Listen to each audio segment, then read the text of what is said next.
ყველა ნატალის აქებს რა შრომის მოყვარე ბავშვიო და მე სინამდვილეში ამ პროექტში მომიწია ერთდროულად შემეთავსებინა მძღოლის, სოცმედია მენეჯერის, კომუნიკაციის მენეჯერის, მომარაგებლის, ხარისხის კონტროლიორის და დეგუსტატორის როლიც კი.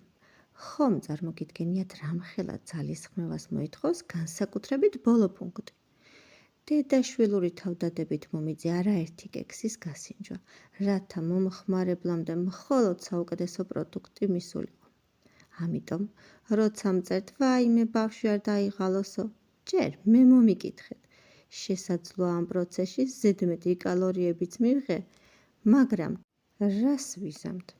ხარისხის კონტროლი და დეგუსტაცია სხვებს მოითხოვს. მოკლედ, ნატალი კექსებს აწყობს, მე კი ჩუმად ვაგროვებ პროფესიულ გამოცდილებას და კალორიებს.